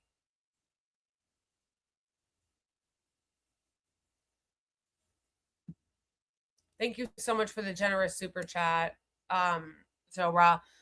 I love you all, but Melat is working an angle that is sorta not a lie because she cares about all of humanity, but she's totally feigning concern in a masterful way that is obviously pissing Margaret off.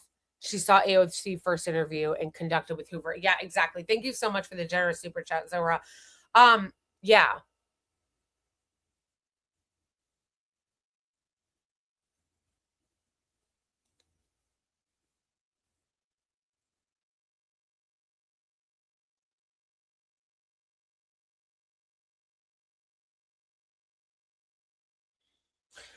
No, she needs to be widely condemned. I'm not saying at this, I'm not ready to say yet that she has to lose, because this is one clip and we'll see how she continues to do and how she responds to this. I'm going to be watching for how she responds to this and how she speaks going forward. I'm not going to say throw her out immediately after one clip. Although this is pretty bad. This is pretty bad. But I'm going to hold my fire on saying that we should throw her out completely after one clip.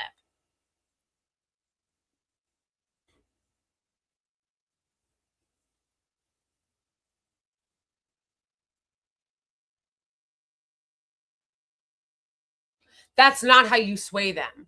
But Dawn, that's not how you sway them. You don't sway them by giving into their framing. That's not how you sway them.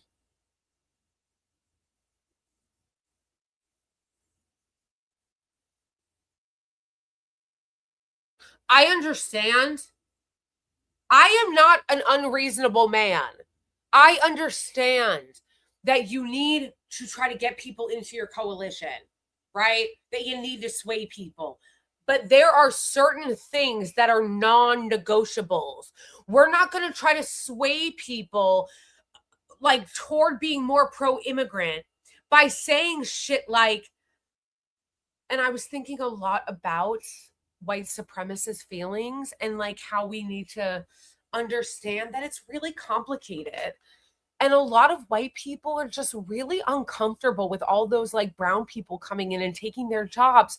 And we got to make space for that. No. Why are the Palestinians the only people asked to have their humanity thrown under the bus? We rightfully don't do that when it comes to Black people. We don't say, oh, well, when it comes to Black people having basic civil rights and how they should have basic voting rights, we really need to understand that, like, there are still a lot of white people that don't like Black people and kind of don't want them to have voting rights. No, no, no. We fight it and we say you're fucking racist and you're a white supremacist and it's unacceptable. And we need to fight tooth and nail to ensure that Black people have voting rights and representation. And we should be fighting tooth and nail for things like DC statehood.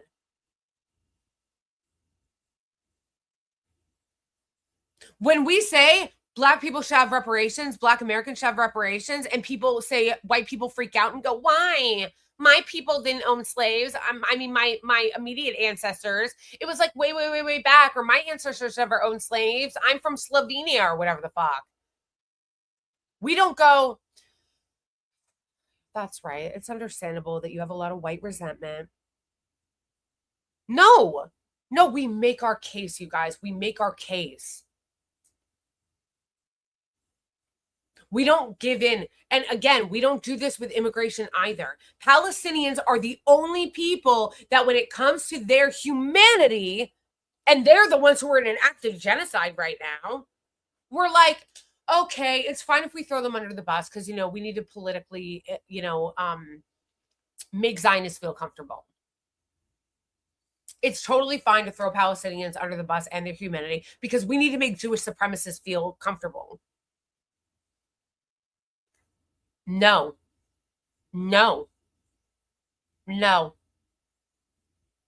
Absolutely the fuck not. No.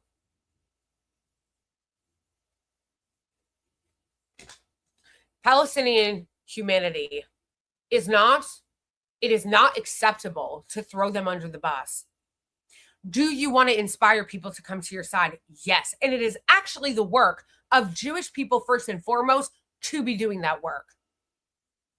In the same way that it is the white person's job, first and foremost, to be trying to help deconstruct the white supremacy within their own families and the white supremacy within white people, that is our job first and foremost. It is not the responsibility of Black people to do.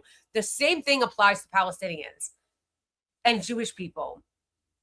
If you're Jewish and you're anti-Zionist and you have a Zionist Jewish family member, it is your job to be doing that work. And there are anti-Zionist Jews that are doing that work in such a great, excellent way. People like Jacob Berger and people like, oh my gosh, why am I blanking on his name? David, who runs the account David Says Stuff. He does such good work, anti-Zionist Jewish work, calling in and calling out his own community members. Norm Finkelstein. It is the responsibility of the people in their community. It is not the responsibility of Palestinians or people in the pro-Palestine movement, for that matter, to be throwing Palestinian liberation and human rights under the bus so that we can make Jewish supremacists feel comfortable. No. We make the case. We make the case for human rights for all people. We make the case for Palestinian liberation and human rights and reparations, an end to the occupation, an arms embargo on the Israeli regime. We make that case. And we tell the Zionists that they need to come to our side. We try to persuade them to come to our side with those facts. We do not do so throwing Palestinians under the bus.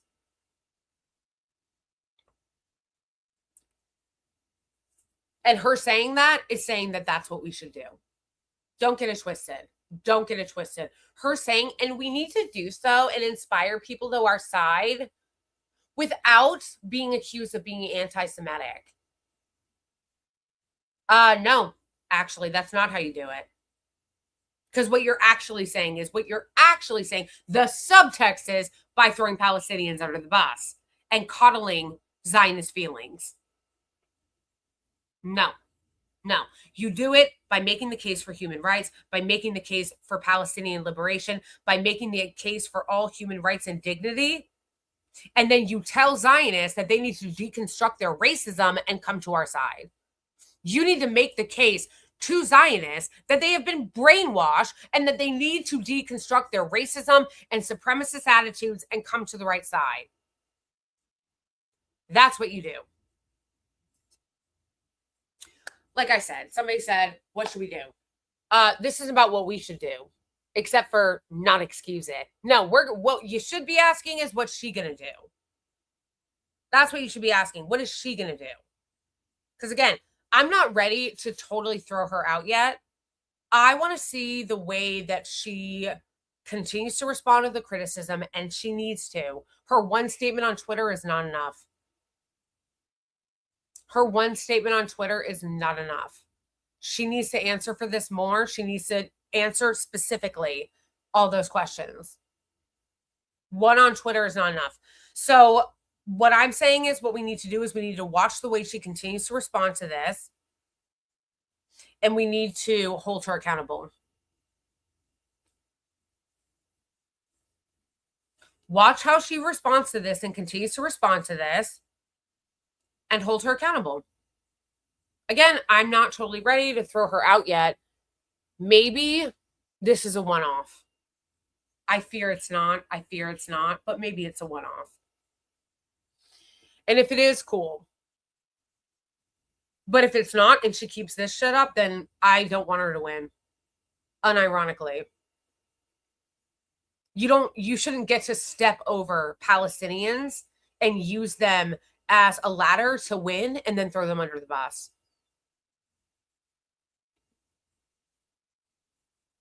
Because it says a lot about who you are. And if you're willing to do that, you are also willing to throw all the rest of us under the bus. So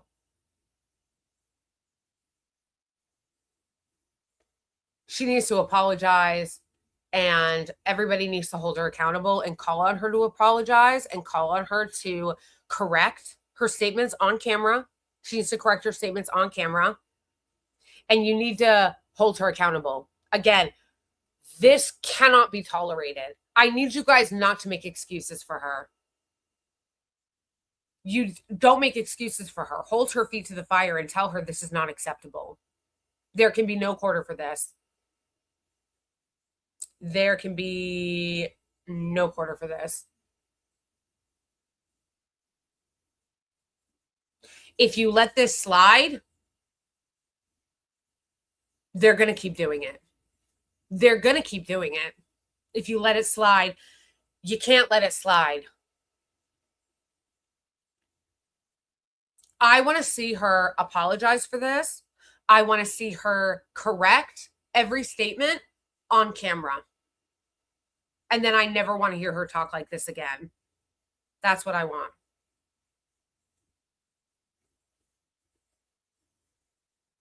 And she should apologize not only to the left, to the progressives, to everybody that voted for her, to everybody that donated for her, for everybody that fucking made calls for her and knocked on doors for her. She also needs to apologize to the Palestinian community writ large, because this was fucking gross.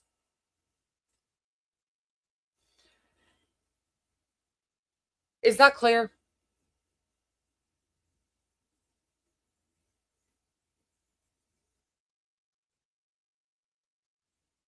I also want her to commit on camera to votes that she's going to take, to how she will vote.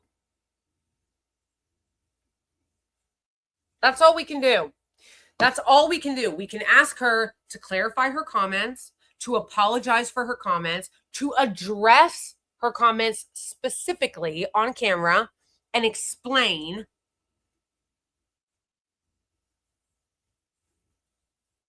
And she does owe an explanation. And then to commit to voting the right way once she's in Congress. And to apologize to the progressive left and the Palestinian community.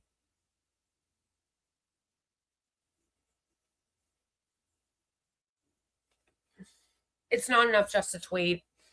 This is too fucked up. This is too fucked up just to let go with a tweet.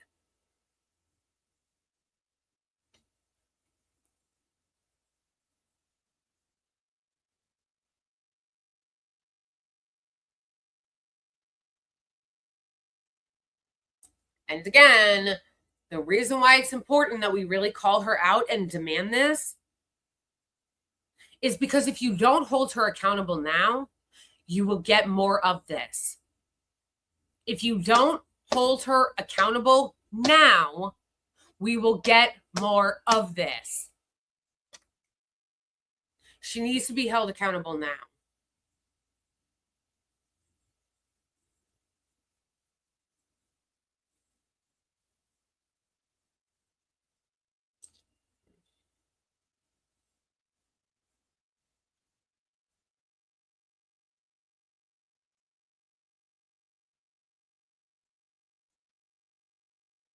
Her feet needs to be held to the fire now.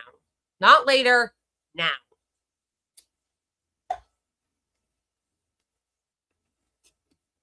And that's going to require a lot of conversations, a lot of hard conversations. There will be things that we learn, things that there will be missteps and mistakes made. But as long as we're continuing that conversation, we are at the very least presenting an actual vision in line with our values that can combat and hopefully silence a lot of the anti-Semitism that's coming from the right, because we're leaving that vacuum wide open right now if we are afraid to have these conversations. We're not, One of the things- actually. We're not actually. Yeah, that was the end of the bullshit garbage clip. We're actually not leaving a vacuum open because we're not afraid to have the conversations. We are having the conversations, actually. I'm having the conversation all the time. We're actually not afraid of having it. What the fuck are you even talking about? Literally, she does sound like Kamala Harris here, unironically.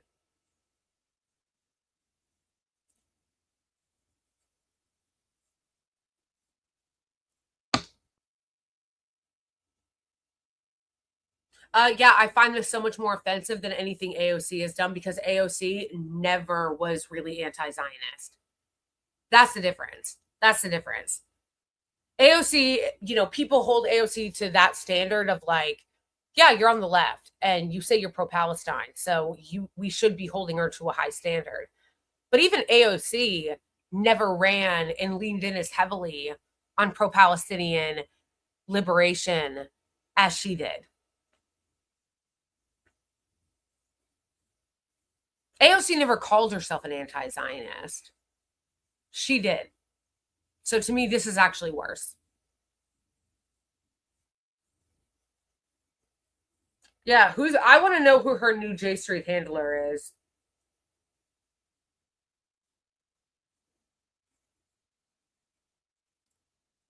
Total trash.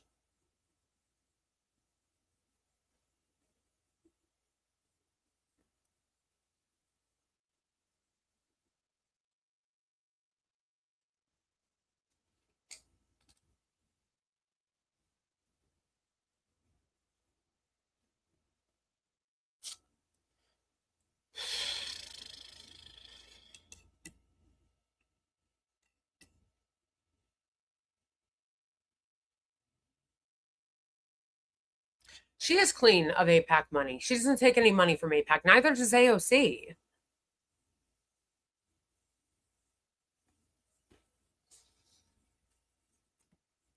This just pissed me off so much, bro.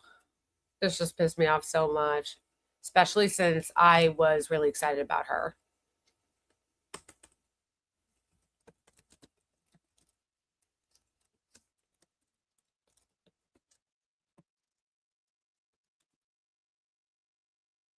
Oh.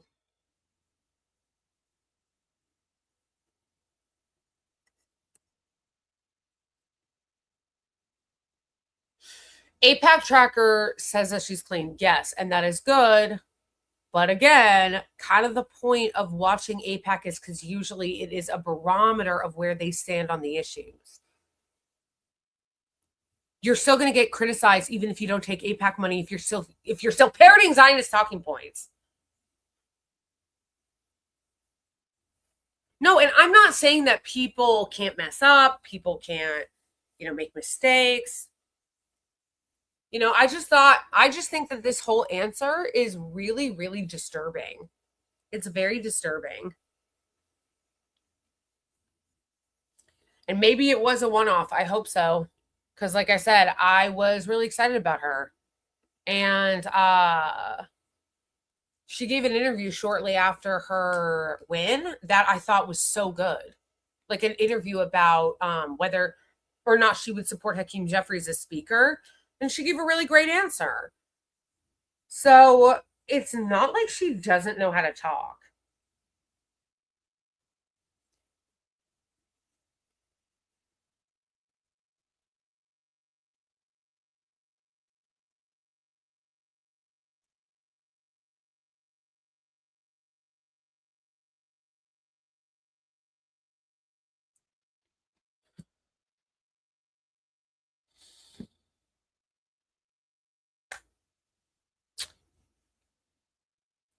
Yeah, so Cori Bush never did this, by the way.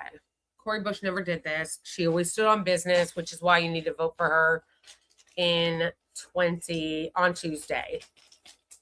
Which, by the way, we only have 10 minutes left. So let me pull up the AIPAC tracker things of the endorsed candidates for you guys to vote for on Tuesday. Regarding her, to wrap this up, I would say that my encouragement to you, my encouragement to you would be to call her out. Call her out. Tweet at her. Tell her to go on a show and explain it. Get in her comments section. I don't think she has an office yet. She might not have an office yet, but she does, call it. She needs to know she's a politician. She's not your friend. She's not your buddy. She's a politician.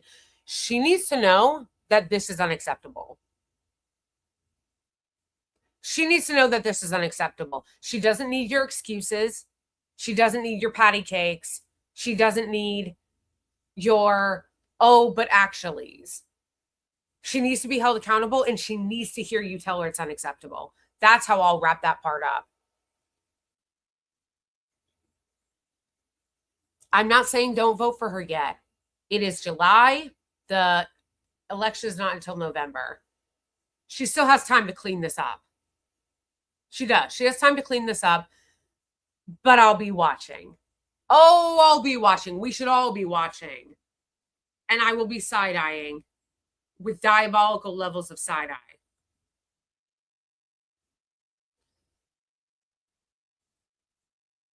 There will be a lot of side-eye shaking in the chats.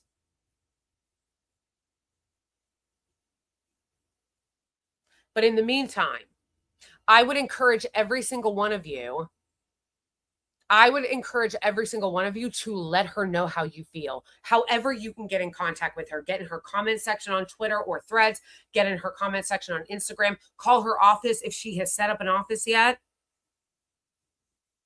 Let her know. Let her know that she needs to answer for this and how you feel about this.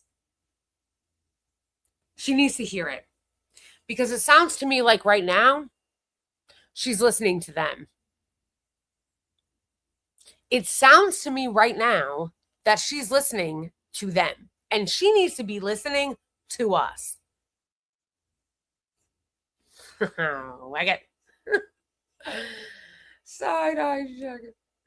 All right, so I only have a few minutes left. So we are going to go to AIPAC Tracker and look at their endorsements. And again, if you live in Missouri 1 or know anybody in Missouri 1, tell them to vote for Cori Bush on Tuesday, because that clown needs to go. That rodeo clown needs to go.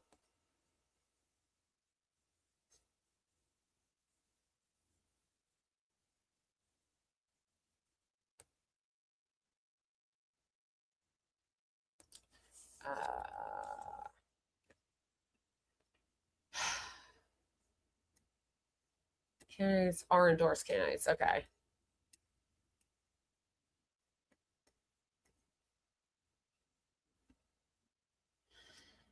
All right.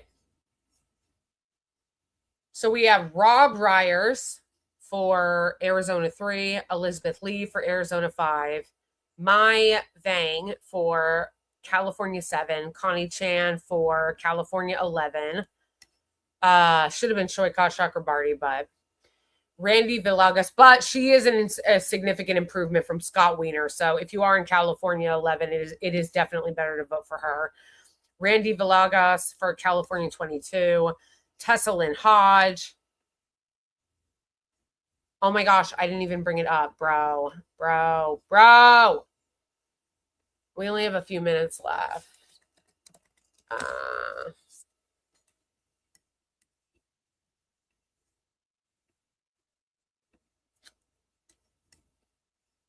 Okay. Yeah, if you are in California 11, which is the Nancy Pelosi district, I would definitely say it is better to vote for Connie Chan.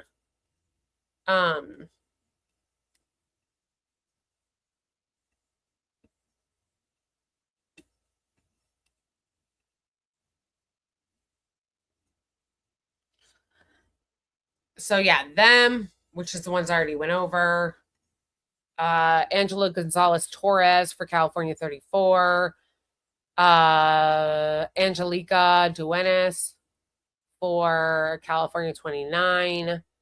Jillian Gilchrist for Connecticut 1. Melat Kiros for Colorado 1. I'll be like, this should be blinking. Andrew Rice, Angie Nixon, Maria Lana Quinter, Elijah Manley. Oh, Elijah Manley is a big one too. Make sure that you vote for Elijah Manley, guys. Make sure you tell your friends about it. That's a big one. He's going against Debbie Wasserman Schultz, who is such a fucking hack. And she's like carpetbagged her way into this black district that she has no business running in. Like, fuck out of here. She needs to get trounced. So yes, please, Elijah. All of these are important, obviously, but there are some that to me are like marquee that are a really big deal. Bernard Taylor, that's another big one. Oliver Larkin, that one's huge. That's Jared Moskowitz, that fucking hack. Jared Moskowitz is such a hack. He's literally a warmongering, basically Republican. So yeah, that clown the fuck out of here. Vote for Oliver Larkin. That's a big one. Paul Nolly, Drew Cox, Sarah Peru, Nicole Laughlin, Charles Booker. That's a really big one too. I don't know if Mitch McConnell is dead yet, but Charles Booker is a really good candidate. He's running for Senate. That's a big one. Vote for him. Jeremy Whalen. He's a good one too. He's running against some fucking AIPAC shill in Massachusetts. One. Jason Palos, Abdul El Sayed. Obviously, this is probably the biggest race of Tuesday is Abdul El Sayed. Kyle Bloomquist. Diop Harris, William Lawrence, Aisha Faruqi for Michigan 11. That actually is a big one too. So is Donovan McKinney. All of these Michigan races are really important, okay? Aisha Faruqi, Donovan McKinney. Vote for them. Don't forget your down ballot, folks. Don't forget your down ballot, folks, because Aisha Faruqi and Donovan McKinney are also really important races in Michigan, as well as William Lawrence and Diop Harris. Cori Bush obviously is a big one. I would consider Cori Bush probably the second most important race of Tuesday because we're trying to send a message, folks. We're trying to send a message. Wesley Bell is a fucking AIPAC shill and he needs to lose. Wesley Bell is an AIPAC shill and he needs to lose. Okay? So, vote for Cori Bush. And Cori Bush also was a good fucking congresswoman, you know? She was a good congresswoman who got targeted by AIPAC because she was pro-Palestine. And she actually stood on business, unlike our friend in Colorado, who I won't name. She actually stood on business. So make sure to vote for her. Tell everybody to vote for her. You can phone bake for her this weekend. You can volunteer if you are in Missouri, because at least you know what you're getting with Cori Bush. People who phone bake for Melat Kiros, and now she's doing this shit. At least you know if you phone bank for Cori Bush, which if you are having any time to phone bank this weekend, phone bank for her tomorrow. You can do that from anywhere in the country because, again, like we know what we're getting with her. She was already in office and she stood on business. So I think it's really important that Cori Bush get voted back into office, not only because she was pro-Palestine, stood on business, was a good congressional leader. She was a good House member, but also the message needs to be sent. The message needs to be sent. The message needs to be sent that if you're going to be a fucking AIPAC hack, you're going to lose. Because don't get it twisted. They are trying to send a message to you guys. AIPAC is trying to send their own message. So don't get that twisted. We need to ensure that we're sending a message and sending Cori Bush back to Congress. This guy also, Hartzell Gray in Missouri. He's a really good candidate. Vote for him. Ashley Bell, not to be confused with that hack Wesley Bell. Karishma Manzoor, Heath Howard, Paige Buckman, Analia Mahala, Adam Holloway. Oh, man, I would be so excited to vote for Adam Holloway if I were in New Jersey. He is awesome. He is awesome. I am going to be voting for Claire Valdez. She's in my district.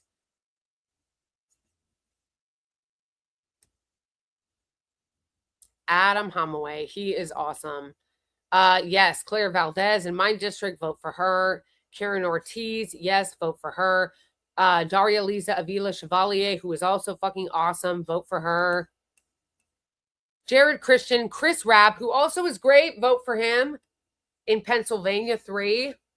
Justin Wagner, Justin Pearson, Danny Minton, Kyle Rabel, Stephen Shook, Tanya Lloyd, Frederick Haynes, Greg Stoker. Greg Stoker, fam. Vote for Greg Stoker. I think he's running on the Green Party line, but he's fucking awesome. Vote for him. Salam Body, Mo Shelfton, Hunter Gordon, Brent Heinrich, John Daruski, and Shama Sawant. Shama Sawant is also running on the independent line. Yeah, Greg Stoker is voting or running on the Green Party line, and Shama Sawant is running on the independent line. Definitely vote for her against Adam Hack Smith. Yes. Yes. All right, fam. That is going to conclude. I didn't even get to finish my makeup. That is going to conclude today's stream. Thank you so much, everybody, for joining. Thank you to all of my channel members and my Twitch subscribers and my Ko-Fi members and my patrons. I love you guys all so much.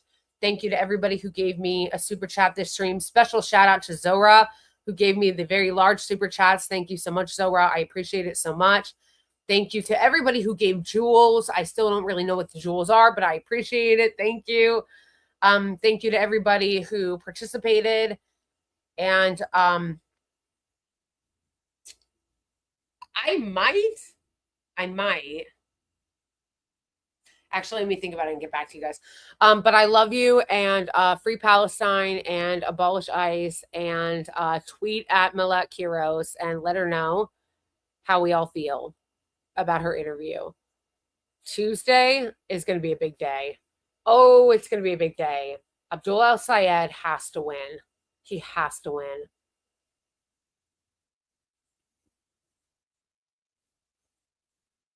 Am I going to be on Tuesday? I might. I might do a random stream. Yes, I am hinting. I'm not sure. I'm not 100% sure, but I might. We'll see. Melvin, what are you doing?